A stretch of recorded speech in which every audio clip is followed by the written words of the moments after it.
बांग्लादेश की prime minister Sheikh Hasina ने resign कर दिया और देश से भाग गईं जब स्टूडेंट प्रोटेस्टर उनके घर में घुस गए और नज़ारा कुछ ऐसा था।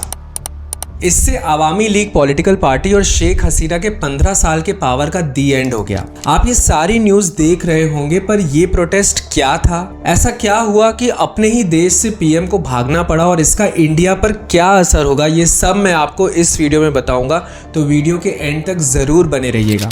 Bangladesh Prime Minister Sheikh Hasina has resigned and left the country.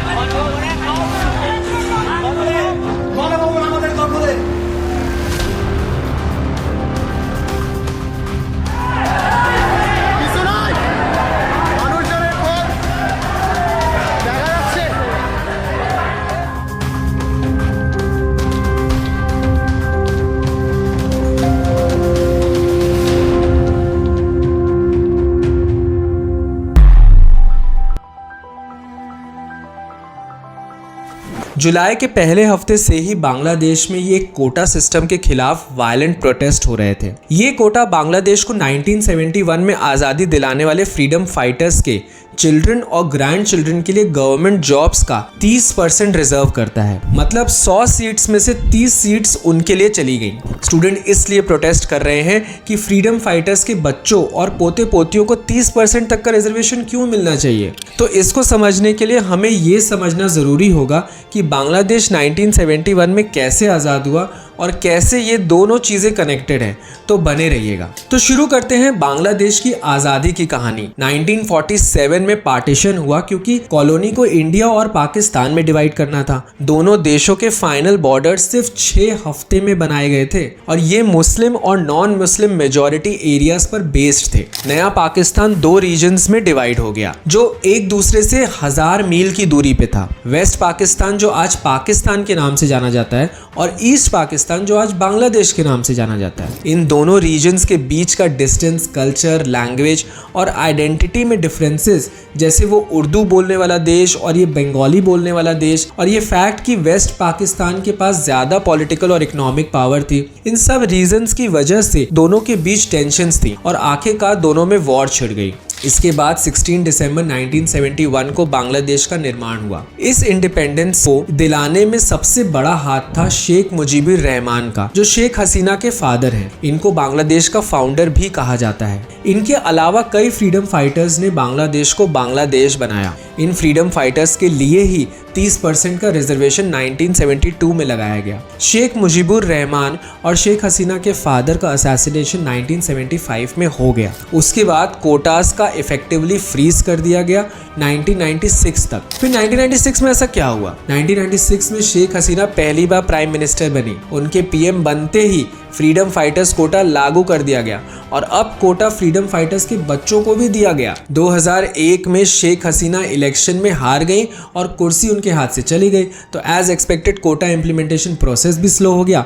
लेकिन शेख हसीना 2009 में वापस पीएम बनी और 2 साल बाद कोटा बेनिफिट्स फ्रीडम फाइटर्स के पोते पोतियों तक भी एक्सटेंड कर दिया गया। मतलब पहले बच्चों तक एक्सटेंड किया और 2009 में ग्रैंड चिल्ड्रन तक एक्सटेंड कर दिया। 2018 में जब शेख हसीना वापस पीएम बनी तो उन्होंने ये रिजर्वेशन हटा दिए क्योंकि अब उन्हें दिख रहा था कि प्रोटेस्ट स्टार्ट हो रहा है और वो स्टूडेंट्स के साथ खड़ी हो गई और तब तक सब कुछ शांति से चल भी रहा था। तो फिर क्या हुआ? फिर फ्रीडम फाइटर्स के बच्चों ने केस फाइल किया रिजर्वेशंस को रिस्टोर करने के लिए। जून 5, 2024 को हाई कोर्ट ने nationally recognised freedom fighters case पर डिसीजन दिया जिसमें 30% रिजर्वेशन को रिस्टोर कर दिया गया और 2018 में गवर्नमेंट ने जो सर्कुलर पास किया था उसको कैंसिल कर दिया।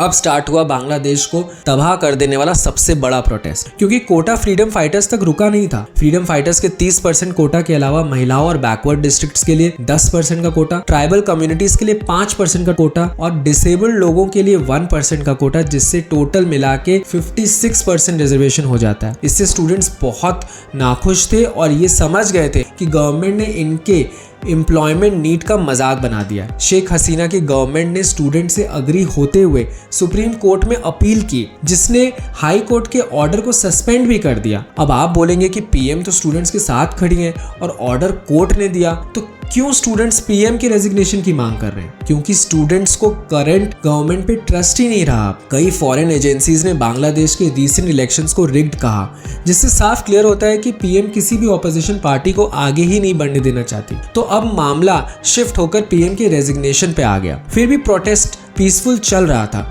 जब तक पीएम ने जुलाई 14 को कुछ ऐसा कहा जिससे बांग्लादेश के प्रोटेस्टर्स का खून खौल गया और उन्होंने अपनी सारी हदें पार कर दी। वो था एक घिनौना स्टेटमेंट जिसमें उन्होंने प्रोटेस्टर्स को रजाकार्स के डिसेंडेंट्स के साथ कंपेयर किया।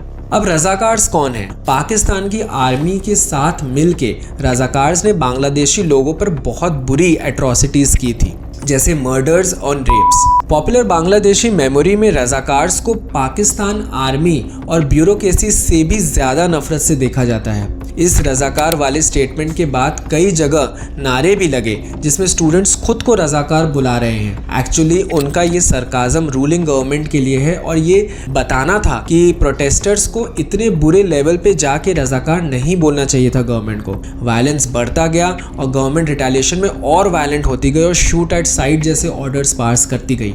वायलेंस से थक के सुप्रीम कोर्ट ने अब देश के फ्रीडम फाइटर्स के डिसेंडेंट्स के लिए कोटा सिर्फ 5% कर दिया और 93% जॉब मेरिट पे देने का फैसला किया। बचा 2% कोटा एथनिक माइनॉरिटीज, ट्रांसजेंडर और डिसेबल्ड लोगों के लिए देने का फैसला किया। हाई कोर्ट के इस फैसले के बाद हाई कोर्ट के ऑर्डर को जब कैंसिल कर दिया गया, उसके बाद भी स्टूडेंट्स खुश नहीं थे। स्टूडेंट्स का कहना था कि फ्रीडम फाइटर्स के डिसेंडेंट्स को कोटा देना ही क्यों है। उनके कुछ और भी डिमांड्स थे, जैसे पीएम को रेजिग्नेशन देना, जेल में गए स्टूडेंट्स को छोड़ देना और जिन लोगों की वजह से इतनी सारी जानें गई उन गवर्नमेंट ऑफिशियल्स पर एक्शन लेना। ये सब डिमांड्स जब एक हफ्ते तक पूरी नहीं की गई तब वायलेंस पे कोई रोक नहीं था। मिलिट्री, सरकार, पुलिस और अवामी लीग का विंग एक तरफ और स्टूडेंट्स का एक तरफ। 400 से ज्यादा डेथ्स हो चुकी हैं और कुछ अनआइडेंटिफाइड बॉडीज को गवर्नमेंट ने दफनाया भी है। ये सब होने पे स्टूडेंट्स ने पब्लिक हॉस्पिटल्स पे अटैक किया, रूलिंग पार्टीज के कुछ लीडर्स पे अटैक किया और हिंदूज को भी टारगेट किया। ऐसा इसलिए क्योंकि ऐसा माना जाता है कि हिंदूज ट्रेडिशनली शेख हसीना के सपोर्टर्स रहे हैं। और जब ये वायलेंस आपे से बाहर हो गया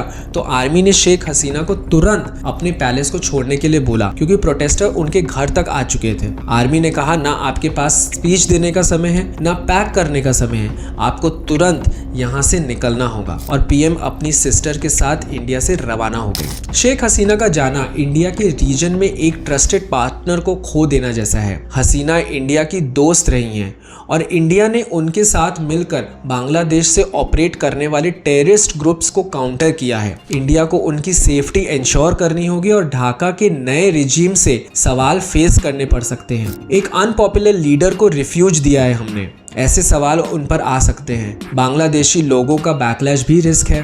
ढाका में कौन पावर में आएगा इसकी चिंता भी इंडिया को होगी। उनके अलावा उनका इंडिया के लिए क्या एटीट्यूड होगा ये क्रिटिकल है। पहले जब ऑपोजिशन पार्टीज जैसे बीएनपी या आर्मी ने रूल किया था तो इंडिया का एक्सपीरियंस कुछ अच्छा नहीं था। Anti India terror outfits India Bangladesh border पे ऑपरेट करते रहे। ये सिचुएशन फिर से अराइज हो सकती है। एलओसी और पाकिस्तान बॉर्डर फिर से गर्म है। इंडियन आर्मी ईस्टर्न लद्दाख में पीएलए के साथ स्टैंड ऑफ में है। म्यांमार बॉर्डर वॉलेटाइल है और इंडिया के नॉर्थ ईस्ट में भी अनरेस्ट है। बांग्लादेश की वजह से एक और फ्रंट ओपन हो, इंडिया ये अफोर्ड नहीं कर सकता। ऐसे वीडियोस और देखने के लिए अर्थात बाय जय को जरूर सब्सक्राइब करिए। Thank you and have a great day.